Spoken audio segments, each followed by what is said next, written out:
కొన్నేళ్ల క్రితం ఇక్కడికి ఎంతో దూరంలో ఎంతో అందమైన క్యాసల్ ఉండేది. ఈ అందమైన క్యాసల్లో ఒక అందమైన రాణి కూడా ఉండేది. ఆ రాణికి ఒక కోరిక ఉండేది. అదేమిటంటే తనకి ఒక కూతురు కావాలని. అది శీతాకాలం. రాణి కిటికీ దగ్గరగా కూర్చుని బట్టల్ని కుడుతోంది. తనకి సూది గుచ్చుకుంది.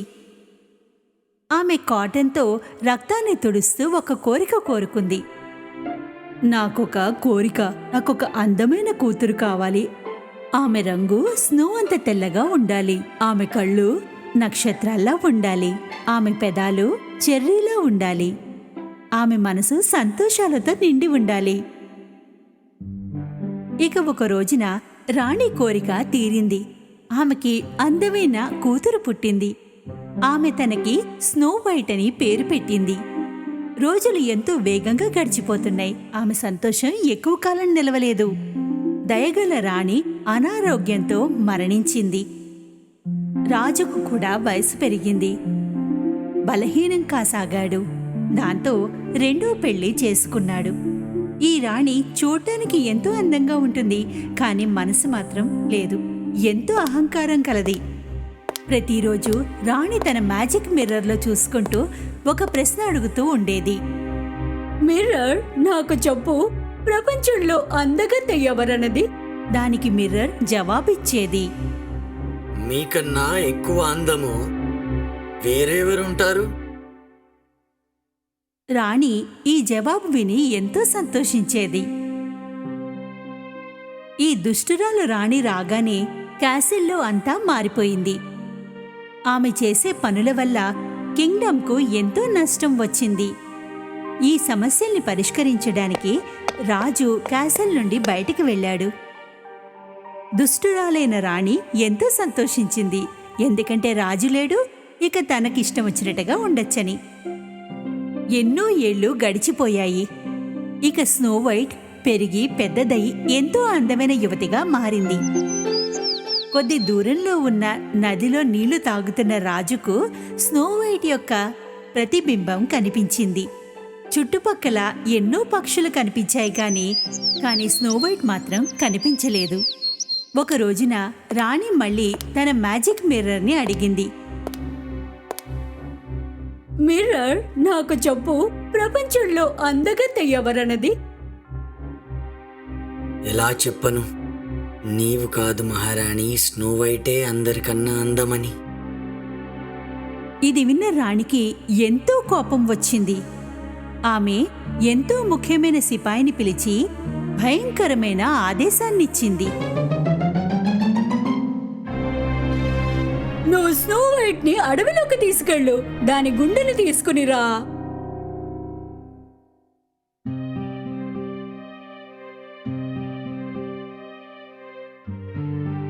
సిపాయి స్నో వైట్ ని రాణి దగ్గరికి తీసుకుని వచ్చాడు.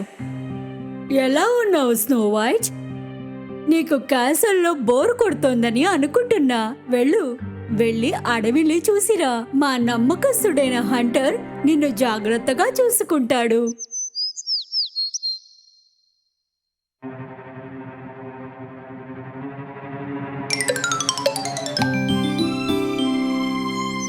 సిపాయి స్నో వైట్ ని దట్టమైన అడవిలోకి తీసుకుని వెళ్ళాడు.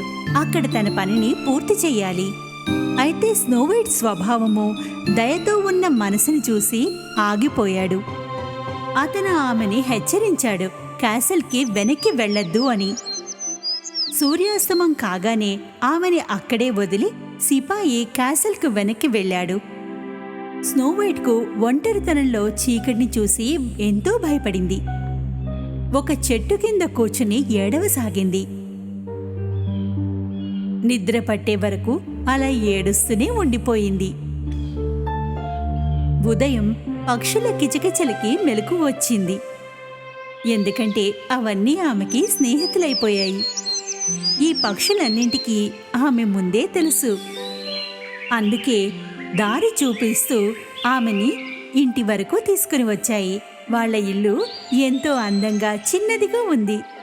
కొద్దిగా ఆగి స్నో వైట్ తలుపు తెరిచింది. లోపల అన్నీ చిన్నవిగా ఉన్నాయి. పైగా శుభ్రంగా కూడా లేదు. ఆ ఇల్లు ఎవరిదన్నది ఆమెకి అర్థం కావడం లేదు. కానీ ఇంకెక్కడికి వెళ్ళలేదు కదా, అందుకే శుభ్రం చేయడం మొదలుపెట్టింది.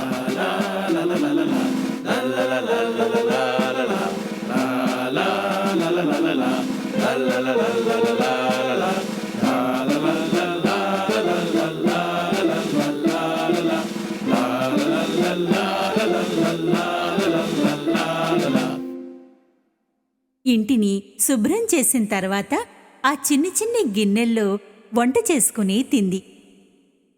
మిగతా వాటిలాగానే ఈ ఇంట్లో బెడ్స్ కూడా చిన్నవిగా ఉన్నాయి. స్నో వైట్ ఎంత అలసిపోయిందంటే ఉన్న చోటే నిద్ర పట్టేసింది. ఆమె అనుకుంది ఈ చోటు సురక్షితమని.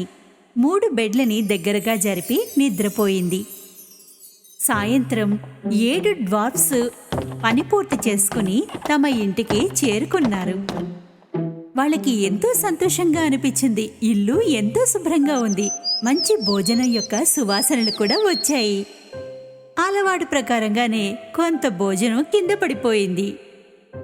ఒక డ్వార్ఫ్ ఆలోచించింది ఇదంతా ఏం జరిగింది అని. ఏదో తేడా ఉంది. ఎవరు చేశారు ఇదంతా? కొంచెం పడుకొని సమాధానం ఇస్తానులే తరువాత. 7 డ్వార్ఫ్స్ నెమ్మదిగా తమ బెడ్రూంలోకి వెళ్ళాయి. అక్కడికి చేరుకోగానే వాళ్ళ కాళ్ళ కింద భూమి కదిలిపోయింది. ఎంతో అందమైన ఒక అమ్మాయి వాళ్ళ మంచంపై పడుకునుంది. వాళ్ళ శబ్దాలను విని స్నో వైట్ నిద్ర మెలకు వచ్చింది. ఇంతమందిని ఒకేసారి చూసి ఆమె ఎంతో భయపడింది. నెమ్మదిగా చెప్పింది,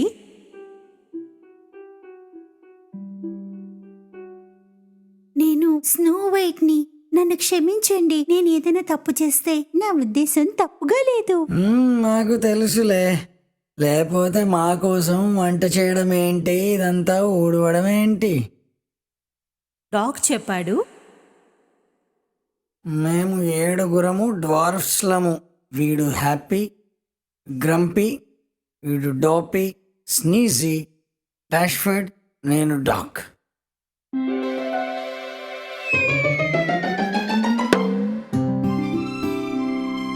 వీడు స్లీపీ. నన్ను పడుకోనివ్వండి. స్నో వైట్ ఎంతో సంతోషించింది. ఇప్పుడు తనతో పాటు మరింత మజా వచ్చే ఫ్రెండ్స్ ఉన్నారని. ఆమె వారందరికీ తన కథని చెప్పింది. 7 డ్వార్ఫ్స్కి ఎంతో బాధగా అనిపించింది. ఆమెకి ఎంతో అన్యాయం జరిగిందని, తమతో పాటు ఉండొచ్చని ఆమెకి చెప్పారు. స్నో వైట్ ఒప్పుకుంది. ఎప్పుడూ వాళ్ళకి సాయం చేస్తూ ఉండిపోయింది. వాళ్ళంతా ఎంతో సంతోషంగా ఉండసాగారు. అయితే ఎంతో కాలం నడవలేదు ఈ పార్టీ.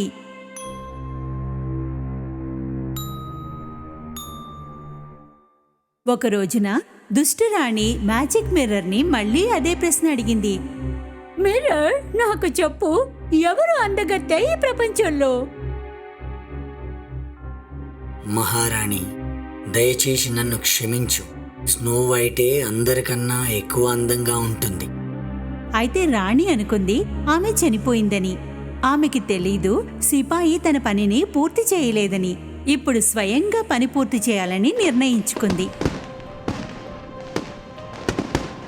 స్నో వైట్ 7 డ్వార్ఫ్స్ని పనికి పంపిస్తోంది. వాళ్ళకి ఒక కిస్ ఇచ్చి. డాగ్ ఎప్పటిలాగానే ఆమెకి మళ్ళీ వార్నింగ్స్ చెప్పాడు. మన రూల్స్ గుర్తున్నాయి కదా. ఎవరైనా తెలియని వారు వచ్చి తలుపు కొడితే తలుపు తీయొద్దు. ఓకే డోకీ డాగ్, కానీ మీరు ఆలస్యం చెయ్యొద్దు. స్నో వైట్ వంట చేస్తోంది. అప్పుడే తలుపు తట్టినట్టుగా వినిపించింది. డ్వార్ఫ్స్ ఈ టైంలో రారు కదా. ఎవరిది? డాగ్, వచ్చింది మీరేనా? బయట నుంచి ఒక ముసలావిడ మాట వినిపించింది. నేను ముసలిదాన్ని, నిన్నేం చేస్తాను, తలుపు తెరు. పీప్ హోల్లో నుండి చూస్తే ఒక బలహీనమైన మహిళ కనిపించింది. ఆమె అనుకుంది ఈ ముసలావిడ ఏం చేస్తుందిలే అని. ఇక తలుపు తెరిచింది. హాయ్ బంగారు తల్లి, నేను ఇలా వెడుతూ ఉన్నాను. ఏదైనా తినడానికి ఇస్తే నిన్ను ఆశీర్వదించి పోతాను. స్నో వైట్ ఆమెను లోపలికి పిలిచింది. వేడివేడిగా భోజనం పెట్టింది.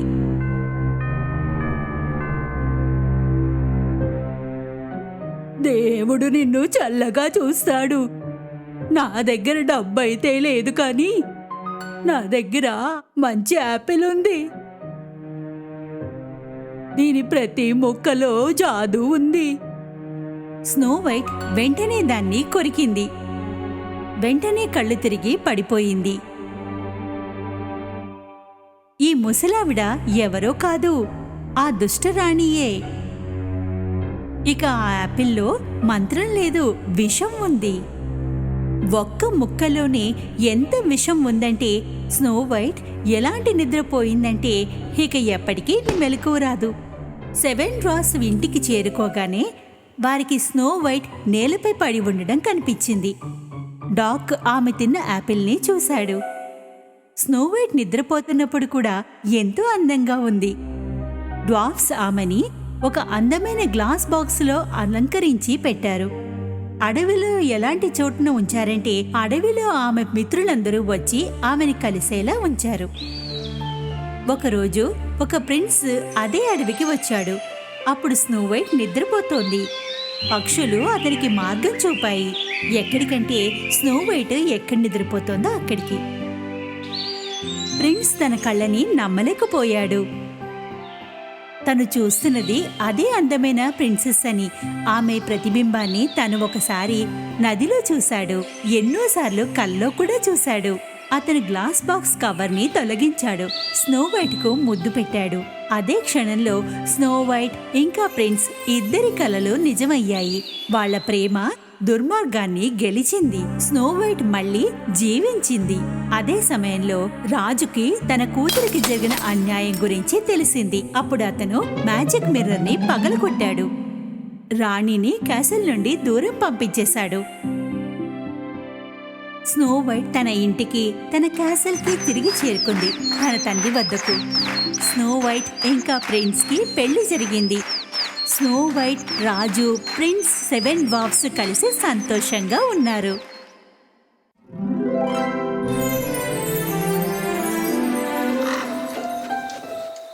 ఎన్నో ఏళ్ల క్రితం ఒక కింగ్డమ్ ఉండేది. సంతోషాలతో నిండి ఉన్న కింగ్డమ్ అది. ఈ కింగ్డమ్ రాజు రాణులకు ఒక్కటే కోరిక, వారికి ఒక బిడ్డ కావాలని. కింగ్ అండ్ క్వీన్ ఎంతో దయగలవారు. అందుకే వారికి పూర్తి నమ్మకం దేవుడు వారి కోరికని తప్పక తీరుస్తాడని. కొద్ది కాలంలోనే వారి కోరిక పూర్తయింది. వారి జీవితంలో ఒక అందమైన కూతురు వచ్చింది. పిల్ల ముఖంలో సూర్యుని వెలుగు వంటి మెరుపు ఉంది. అందువల్ల వాళ్ళు ఆమెకి పేరు పెట్టారు ప్రిన్సెస్ అరోరా, అంటే మెరుపు. తమ సంతోషం అందరితో పంచుకోవడానికి వాళ్ళు ఒక పార్టీ ఇచ్చారు. పార్టీకి అందరినీ పిలిచారు. దట్టమైన అడవుల్లో ఉండే పరీలని కూడా. కింగ్ అండ్ క్వీన్తో ఒక పొరపాటు జరిగింది. ఒక పరిని పిలవడం వాళ్ళు మర్చిపోయారు. మొత్తం కింగ్డమ్ నుండి అందరూ వచ్చారు. చుట్టుపక్కల ఉన్న కింగ్స్ అండ్ క్వీన్స్ కూడా ప్రిన్సెస్ అరోరాకు గిఫ్ట్ ఇవ్వడానికి వచ్చారు.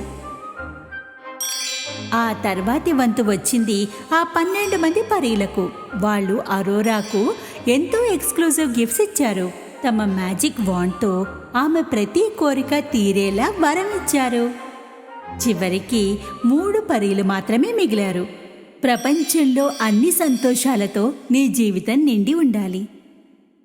నువ్వెప్పుడూ సంతోషంగా ఉంటావు. బాధ అన్నది నీ చుట్టుపక్కలకు రాదు.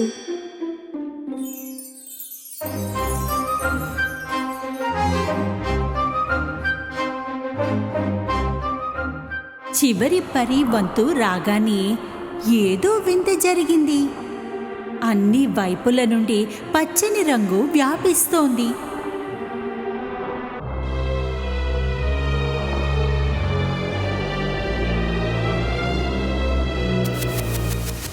ఆ పొగ నుండి వచ్చింది ఒక నల్లని పరి. కింగ్ అనుకున్నాడు, ఈ సెలబ్రేషన్స్ ఆపింది ఎవరు అని. ముగ్గురు పరీలు చెప్పారు, ఈమె కఠినమైన మనసున్న నల్లని పరి అని. మహారాజా, మీ సంతోషాలను పంచుకోవడానికి అందరినీ పిలిచారు. ఈ కింగ్డంలో ప్రతి ఒక్కరిని, బయట నుండి మిత్రుల్ని కూడా పిలిచారు. పరీలని పిలిచారు, కానీ నన్నెందుకు పిలవలేదు? కింగ్ నల్లని పరిని క్షమించమని అడిగాడు. మహారాజా, ఇప్పుడు నేను వచ్చాను కదా, బిడ్డకు బహుమతినివ్వకుండా ఎలా వెళ్తాను?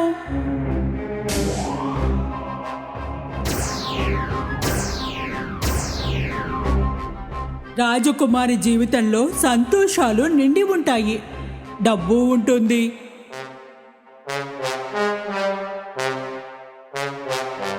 కానీ ఆమె 16వ పుట్టినరోజు నాడు సూర్యాస్తమయం అయ్యేలోగా ఒక సూది గుచ్చుకుంటుంది. దాంతో ఆమె మరణిస్తుంది.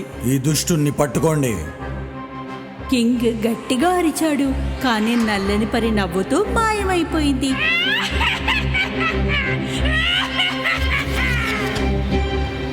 ఇంకా చివరి పరి తన గిఫ్ట్ని ఇవ్వలేదు. ఆమె నల్లని పరి అంత శక్తివంతురాలు కాదు, గాని తన బ్లెస్సింగ్స్తో నల్లని పరి శాపాన్ని తగ్గించగలదు. నేను నల్లని పరి శాపాన్ని తొలగించలేను, కానీ దాని ప్రభావాన్ని తగ్గించగలను. రాజకుమారి మరణించదు, కానీ సూది గుచ్చుకోగానే ఆమె గాఢ నిద్రలోకి జారుకుంటుంది. ఎప్పటి వరకు నిద్రపోతుందంటే తనను ప్రేమించేవారు నుదుటిపైన ముద్దు పెట్టుకునే వరకు. రాజు ఈ శాపం నుండి తప్పించుకోవడానికి ఒక ఆజ్ఞ చేశాడు, సూది లేదా అలాంటి పదునైనవి ఏవైనా నాశనం చేయమని.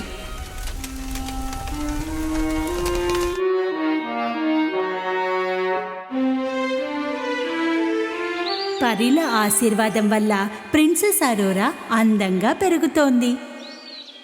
ఒకరోజు రాజు ఆదేశించాడు ముగ్గురు పరీలకు అరోరాని కాపాడమని. ఇది కాస్త కష్టమైన పనే, ఎందుకంటే అరోరా ఎవరి చేతికి అందేది కాదు. అయితే వారి సాయంతో అరోరా ఎంతో అందంగా తయారవుతోంది. చూస్తుండగానే ప్రిన్సెస్ అరోరాకు 16వ పుట్టినరోజు వచ్చింది. సూర్యాస్తమయం అయ్యేలోగా పరి ఇచ్చిన శాపం నిజం కానుంది. రాజు రాణి అన్నీ చేశారు దాంతో అలా జరగకూడదు అని. కానీ వారి చేతిలో అన్నీ ఎక్కడున్నాయి?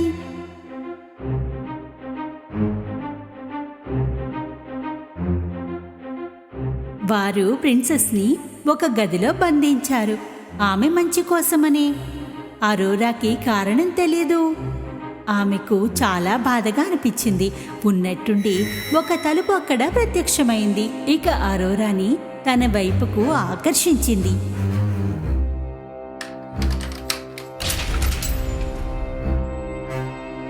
తలుపు తెరుచుకుంది. ఆ మార్గం గుండా లోపలికి నడిచింది.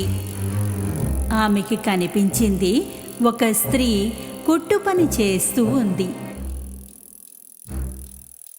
అంతే వేగంలో అరోరా ఆ సూది వైపు తన చేతిని చాచింది. సూర్యాస్తమయం కాగానే నల్లని పరి ఇచ్చిన శాపం నిజమైంది. ఇక అరోరా చెయ్యి సూది మీద పడింది. అక్కడికక్కడే స్పృహ తప్పి పడిపోయింది గాఢ నిద్రలోకి.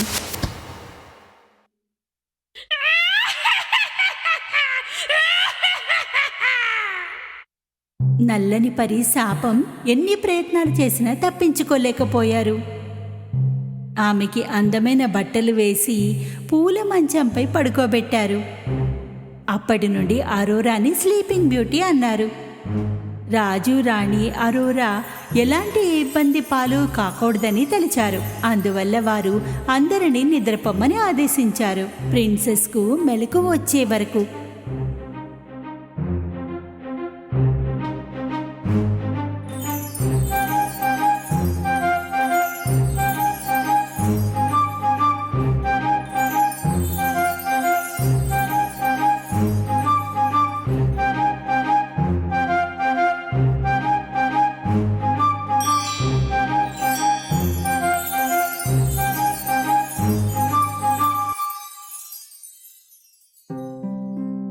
100 ఏళ్లు గడిచిపోయాయి. ఒకరోజు ఒక హ్యాండ్సమ్ ప్రిన్స్ అక్కడి నుండి వెడుతున్నాడు. అప్పుడు అతనికి ఆ మహల్ కనిపించింది. దాని ఎదురుగా ఎన్నో చెట్లు, ఎన్నో మొక్కలు పెరిగిపోయాయి. సిపాయిలు ఆ మహల్ మరియు స్లీపింగ్ బ్యూటీ గురించి చెప్పారు. ప్రిన్స్కి ఇదెంతో ఆసక్తిగా అనిపించింది. అతను లోపలికి వెళ్ళాలని నిర్ణయించుకున్నాడు. చెట్లు, ముళ్ళు ఎంత పెద్దగా ఉన్నాయంటే ప్రిన్స్ వాటిని కోస్తూ కోస్తూ మార్గాన్ని ఏర్పరచుకున్నాడు. చివరికి తలుపు వద్దకు చేరుకున్నాక 2 గార్డ్స్ నిద్రపోతూ కనిపించారు. తలుపు తోస్తూ లోపలికి చూస్తూనే అతను ఆశ్చర్యపోయాడు. ప్రతి చోట అందరూ నిద్రపోతున్నారు. ముందుగా వెడుతూ రాజు గదిని చేరుకున్నాడు. రాజు రాణి కూడా తమ సోఫాలో నిద్రపోతున్నారు. ఇక సగం తెరిచి ఉన్న తలుపు లోపలికి అతను వెతుకుతున్నది కనిపించింది. స్లీపింగ్ బ్యూటీ ఆమె ఒక పువ్వుల మంచంపై గాఢమైన నిద్రపోతోంది. ప్రిన్స్ అక్కడికి దగ్గరగా వచ్చి కూర్చున్నాడు. ప్రిన్సెస్ చెవుల్లో చెప్పాడు, అయితే నీవేనా స్లీపింగ్ బ్యూటీ? చాలా అందంగా ఉన్నావు. అతను ఆమె నుదుటిపై ముద్దు పెట్టుకున్నాడు. అప్పుడు ప్రిన్సెస్ కళ్ళు తెరిచింది. తన ఎదురుగా ఉన్న ఒక హ్యాండ్సమ్ ప్రిన్స్ని చూసింది. ఆమెకు మెలకువ రాగానే క్యాసల్లో అందరూ లేచారు తమ 100 ఏళ్ల నిద్ర నుండి. రాజు రాణికి నమ్మకమే కుదరలేదు. వాళ్ళు పరిగెత్తి ప్రిన్సెస్ గదిలోకి వెళ్లారు. వాళ్ళ కూతురు ఎదురుగా కనిపించగానే వారి సంతోషానికి హద్దులే లేవు. ప్రిన్సెస్తో పెళ్లి ప్రస్తావన తెచ్చాడు. ప్రిన్సెస్ సంతోషంగా ఒప్పుకుంది. రాజు కూడా ఇది విని ఎంతో సంతోషించాడు. ఎంతో ఘనంగా వారి పెళ్లి జరిగింది. వారు ఎప్పటికీ సంతోషంగా ఉన్నారు.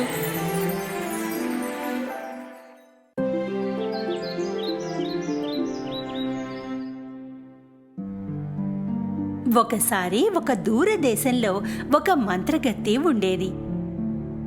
దాని ఉదాసీనతకు కారణం దానికి పిల్లలు కలగరని తెలియడమే. నిజానికి ఒకవేళ దానికి పిల్లలు ఉంటే అది వాళ్ళకి తన నిగూఢ రహస్యాలు, శక్తిని వారికే ఇచ్చేది. అందుకే అది నిర్ణయించుకుంది మొదటి అమ్మాయిని అందరికీ దూరంగా తీసుకెళ్లి అచ్చు తన కూతురిలా పెంచి పెద్ద చేసేది. చెడు ఇంద్రజాలం మొత్తం ప్రదేశాన్ని అదుపులోకి తీసుకుంటుంది. ఎక్కడ మంత్రగత్తె ఉండేదో అక్కడికి కొద్ది దూరంలో ఒక రైతు తన భార్యతో కలిసి ఉంటుండేవాడు. ఒకరోజు అతనికి మంచి శుభవార్త తెలిసింది. అతని భార్య చెప్పింది, మనం తల్లిదండ్రుల్ని కాబోతున్నాం. దురదృష్టవశాత్తు వారి సంతోషం ఎక్కువ సమయం నిలవలేదు. రైతు భార్య అనారోగ్యం పాలయ్యింది. సమయం గడుస్తున్న కొద్దీ ఆమె బరువు తగ్గిపోతోంది. ఒకవేళ త్వరగా నయం కాకపోతే బిడ్డని కూడా కోల్పోతారు. ఆమె భర్త ప్రతి మందు, లాభకరమైన మూలికలు అన్నీ ప్రయత్నించాడు, కానీ నయం కాలేదు. ఆమెని చివరికి వైద్యుని వద్దకు వెడితే అతను ఒక పద్ధతి ఉంది, అలా చేస్తే ఆమెకు నయం అవుతుందని చెప్పాడు. ఒక చెడ్డ మంత్రగత్తె ఉంది. ఆమె వద్ద మాత్రమే ఈ వ్యాధిని నయం చేసే వనమూలికలున్నాయి. ఇప్పుడు కేవలం ఇది ఒకటే మార్గం. ఆ రైతు తన మొత్తం ధైర్యాన్ని కూడగట్టుకుని ఆ మంత్రగత్తె భవంతిలోకి వెళ్ళాడు. తలుపుని తట్టాడు. ఏ మాత్రం భయం లేకుండా నా తలుపు తట్టావా? ఖచ్చితంగా ఏదో ముఖ్య విషయమే అయి ఉంటుంది. నా భార్యకి అనారోగ్యంగా ఉంది. ఆమె పరిస్థితి రోజురోజుకి క్షీణిస్తోంది. మీ దగ్గర మాత్రమే ఆ వద్దానికి కావాల్సిన వనమూలిక ఉందని నేను విన్నానండి. అలాగా? ఇంతకీ నేను నీకు ఎందుకు సహాయం చేయాలి? నేను మిమ్మల్ని వేడుకుంటున్నాను, దయచేసి నాకు సాయం చేయండి.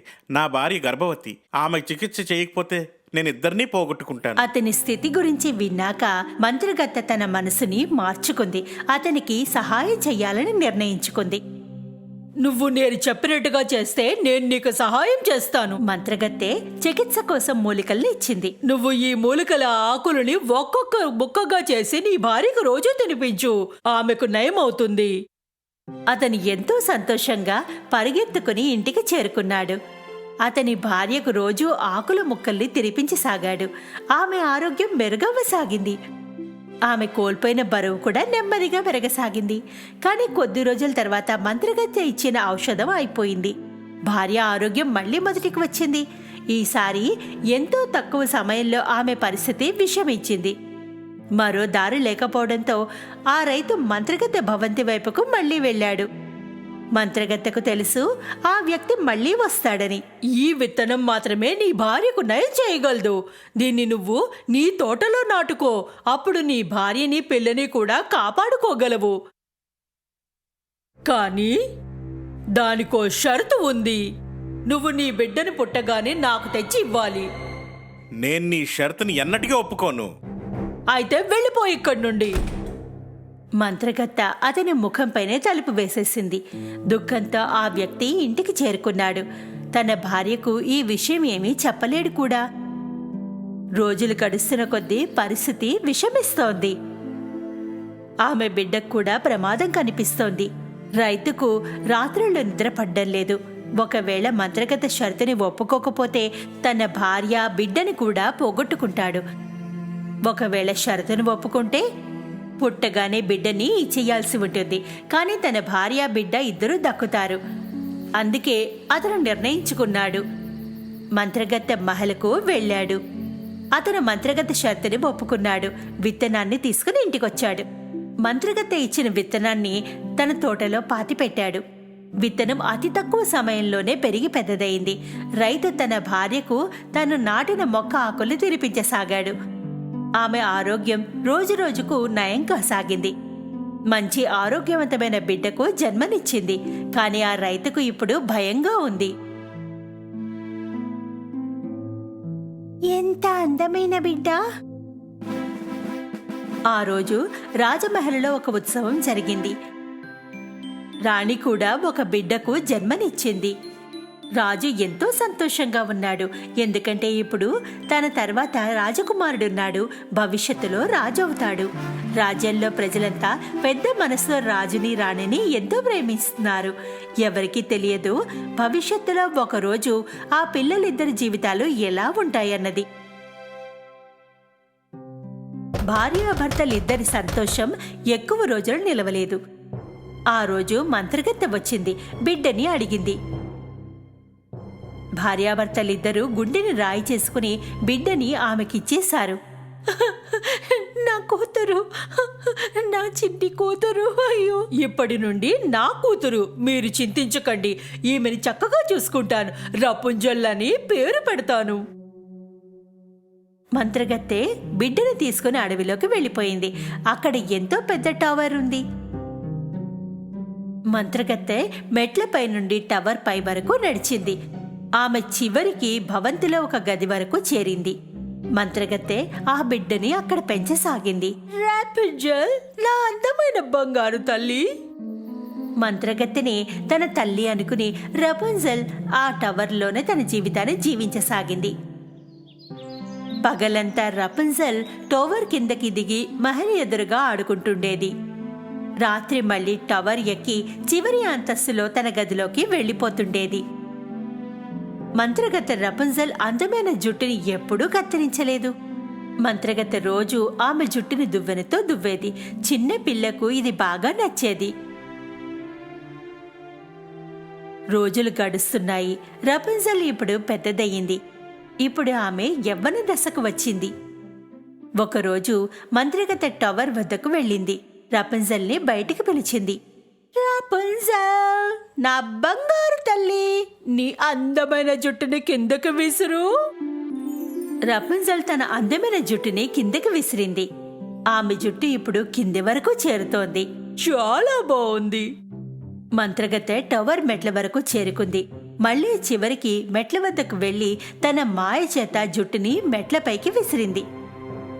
ఏవో కొన్ని మంత్రాలు చదివింది. మెట్లు మాయమైపోయాయి.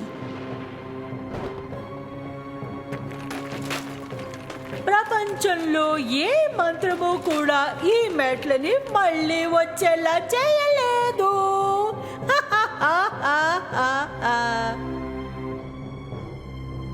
జరుగుతున్నవన్నీ ఆశ్చర్యంతో చూస్తుండిపోయింది రాపుంజల్. ఆమెకి తెలిసింది ఈ టవర్ నుండి కిందకి తనెప్పటికీ వెళ్ళలేదని. మంత్రగత్తె రోజు టవర్ కిందకి దిగడానికి రపుంజల్ జుట్టుని ఉపయోగించేది. సాయంత్రం కూడా ఆమె టవర్ కిందకి వచ్చి రపుంజల్ని పిలిచేది. రపుంజల్, రపుంజల్, నీ జుట్టుని కిందకి విసురు, మీ అమ్మ వచ్చింది. ఆమె గొంతు వినగానే రపుంజల్ తన జుట్టుని కిందకి విసిరేది. దాన్ని పట్టుకుని మంత్రగత్తె పైకి వచ్చేది. అమ్మా, నువ్వు నన్ను టవర్ బయటికి ఎందుకు వెళ్ళనివ్వవు? నువ్వు నన్ను ఇక్కడ ఎందుకు ఉంచావు? నా బంగారు తల్లి, నేను నిన్ను ఎంతో ప్రేమగా చూసుకుంటున్నాను. అందుకే నీకు ప్రపంచపు చెడు నుండి కాపాడాలనుకుంటున్నా. రపుంజల్ రోజంతా పాటల్లో ఉండేది. తన కిటికీ దగ్గర వాలే పక్షులతో మాట్లాడుతూ ఉండేది. మరోవైపు అదే రోజున రాజమహల్లో పుట్టిన రాజకుమారుడు కూడా ఇప్పుడు యవ్వన దశకు చేరుకున్నాడు. రాజు ముసలివాడయ్యాడు. రాజు తన కుమారుడు తన సింహాసనాన్ని అధిష్ఠించి రాకుమారుని వివాహం చేసుకుని తనకు మనవడినివ్వాలని కోరుకుంటున్నాడు. ఇతర రాజ్యాల్లో ఎంతో మంది రాజకుమారులు మహల్కు వచ్చారు. తన భార్య రూపంలో ఎవరూ కనిపించలేదు. చివరికి రాజకుమారుడు ఒక సుదీర్ఘ యాత్రకు బయలుదేరాడు, తన అసలైన ప్రేమని వెతుక్కుంటూ. అడవికి చేరుకోగానే అక్కడ ఉన్న పెద్ద టవర్ వెనక దాక్కున్నాడు. అతను తన మనుషుల్ని అడిగాడు. నేను ఈ అడవిలో ఎప్పుడూ రాలేదు. పదండి, ఈరోజు ఈ అడవిని దాటి వెడదాం. ఏదైనా మంచి దారి దొరుకుతుందేమో. రాజకుమారా, ఈ అడవి మంత్రకెత్తది. విన్నాను, దీనిలో ప్రవేశించిన వారు తిరిగి వెళ్లరు అని. అలా నువ్వు చెప్తున్నావా? ఇది కేవలం పుకార్లైనా కావచ్చు కదా. నేను స్వయంగా వెళ్ళి చూస్తాను. రాజకుమారుడు తన మనుషులతో సహా అడవిలోకి ప్రవేశించాడు. రాజకుమారుడికి తనపై చాలా నమ్మకం ఉంది, తన మనుషులపై కాదు. కొద్ది దూరం వెళ్ళాక ఎక్కడైతే రపుంజల్ ఉంటుందో ఆ టవర్ కనిపించింది. అప్పుడు రపుంజల్ పాటని అతను విన్నాడు.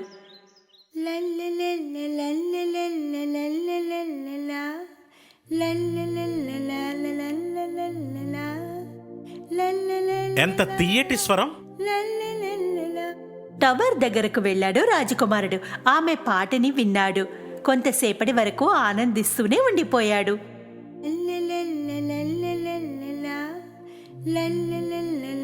అదే సమయంలో మంత్రగత్తె అక్కడికి వచ్చింది. రపుంజల్ని పిలిచింది. రాపుంజల్, నీ అందమైన జుట్టుని కింద పడేయ్. మంత్రగత్తె గొంతు విని రపుంజల్ తన అందమైన జుట్టుని కిందకి పడేసింది. ఆ మంత్రగత్తె జుట్టుని పట్టుకుని పైకెక్కింది. ఓ, అంటే ఈమె పేరు రపుంజల్ అన్నమాట. రాజకుమారుడు కొద్ది సమయం టవర్ చుట్టుపక్కలే తిరిగాడు. చివరికి రపుంజల్ని చూడాలని నిర్ణయించుకున్నాడు. మంత్రగత్తె రపుంజల్ జుట్టు సాయంతో ప్రతి ఉదయం కిందకి రావడం, రాత్రి పైకి ఎక్కడం గమనించాడు. రాపుంజల్, నీ అందమైన జుట్టుని కింద పడేయ్.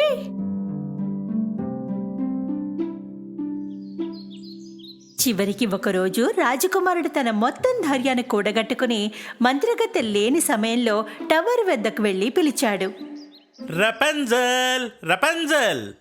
రపుంజల్ మొదటిసారి తన తల్లి కాకుండా మరో గొంతును వింది.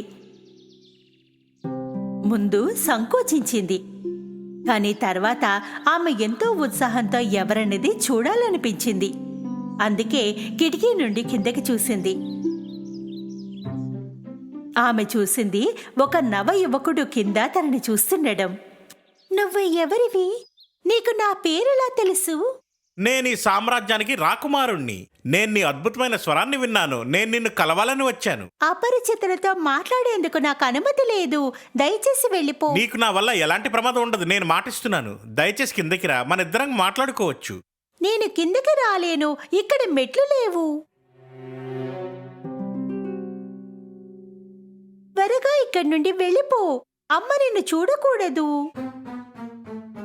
రాజకుమారుడు వెంటనే చెట్టు వెనకాల దాక్కున్నాడు. టవర్ దగ్గరకు మంత్రగత్తె చేరుకుని పిలిచింది.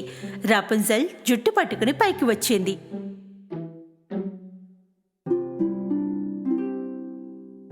రాజకుమారుడు రోజూ రాసాగాడు. ఇప్పుడు ఇద్దరి మధ్య స్నేహం పెరిగింది. ఆమెకు కూడా రాజకుమారుడి పట్ల ఎలాంటి హాని లేదని తెలుసుకుంది. అందుకని తన జుట్టుని కిందకి విసిరింది. రాజకుమారుడు ఆమె అందమైన జుట్టు పట్టుకుని పైకి వచ్చేవాడు. రపున్జెల్ ఎంతో ఉత్సాహంగా ఉంది. ఆమె మొదటిసారి ఒక పురుషుడిని చూస్తోంది. ఈ రోజు రాజకుమారుడు తన ఎదురుగా నిలబడ్డాడు. నీ తల్లి నిన్నిక్కడ ఈ టవర్లో ఎందుకని బంధించింది? అమ్మ నాకు చెప్పింది ఈ ప్రపంచం అంతా చెడుతో నిండిపోయిందని, ఆమె నన్ను రక్షించడానికి ప్రయత్నిస్తోందని. కానీ ఇదెంత హాస్యాస్పదం. ఎందుకు ఒక తల్లి తన కూతురుని ఇలాంటి చోట బంధించి ఉంచుతుంది? ప్రపంచంలో చెడు ఉన్నమాట నిజమే, కానీ సౌందర్యం కూడా ఉందిగా.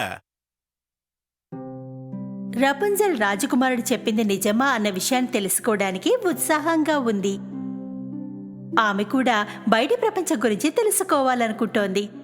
చివరికి ఆమె నిర్ణయించుకుంది అక్కడి నుండి పారిపోవడానికి. ఆ రాత్రి మంత్రగత టవర్ చేరుకునేటప్పటికి ఆమె రపున్జెల్ జుట్టు కింద పడి ఉండడం చూసింది. రపున్జెల్ నేను రావడం చూసి ఉంటుంది, అందుకే జుట్టు కింద పడేసింది. టవర్ ఎక్కాక ఆమె చూసిందేమిటి? రపున్జెల్ జుట్టు కత్తిరించి కిటికీకి కట్టేసి ఉంది. రపున్జెల్ ఎక్కడా కనిపించలేదు. ఆమె క్షణాల్లో తెలుసుకుంది రపున్జెల్ పారిపోయిందని. రపున్జెల్ జుట్టుని కత్తిరించి కిటికీకి కట్టేసింది. దాన్ని పట్టుకుని రాజకుమారుడితో కలిసి టవర్ కిందకి వచ్చేసింది. రపున్జెల్! రపున్జెల్! నువ్వు నన్ను మోసం చేసే ధైర్యం నీకెలా వచ్చింది? ఈలోగా రపున్జెల్ రాజకుమారుడు ఆ మాయా అడవి నుండి బయటపడ్డారు. అడవి మంత్రంతో ఉన్నది అన్న మాట కూడా మంత్రగత్తె పుట్టించిన పుకారే. ఆమె అక్కడికి ఎవరూ రాకూడదని, రపున్జెల్ని ఎవరూ చూడకూడదని అనుకుంది. రపున్జెల్ రాజకుమారుడు చివరికి రాజమహల్ని చేరుకున్నారు. రపున్జెల్తో పాటు రాజకుమారుడు రాజా రాణి ఎదుటికి వెళ్ళాడు. రాజు ఎంతో ఆరోగ్యంగా తన ఎదుటే నిలిచి ఉండడం చూశాడు. నాన్నగారు, మీ ఆరోగ్యం పూర్తిగా బాగుపడింది. ఇది ఎలా జరిగింది? ఒక ఔషధ మూలిక నీ తండ్రి ఆరోగ్యాన్ని నయం చేసింది. దాని పేరేమిటి? రపున్జెల్. రపున్జెల్? రపున్జెల్? రాజకుమారుడు వారికి ఏం జరిగిందో అన్నీ వివరంగా చెప్పాడు. రాజు చెప్పాడు, ఒక ముసలి జంట వచ్చి ఈ ఔషధాన్ని ఇచ్చారని. వారికి ఆ చెడు మంత్రగత కథ కూడా చెప్పారు. ఎలా తమ కూతుర్ని పుట్టగానే తీసుకుని వెళ్ళిపోయిందో. రాజకుమారుడు రపున్జెల్ ఆ ముసలి జంట ఇంటికి వెళ్లారు. ఆ ముసలి తల్లిదండ్రులు అందమైన జుట్టున్న అమ్మాయిని చూడగానే గుర్తుపట్టారు. ఆ అమ్మాయి తన కూతురు రపున్జెల్ అని, మంత్రగత్త ఎత్తుకెళ్లిన అమ్మాయి అని. నా బంగారు తల్లి, చివరికి నువ్వు నాకు దొరికావు.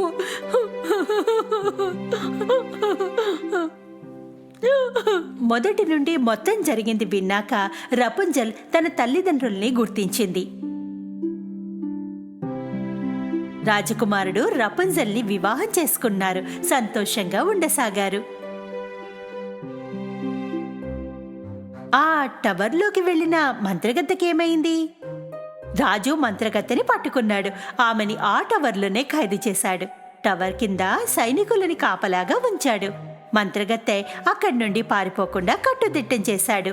మంత్రగత్తె మంత్ర రహస్యాలన్నీ కూడా మాయమైపోయాయి.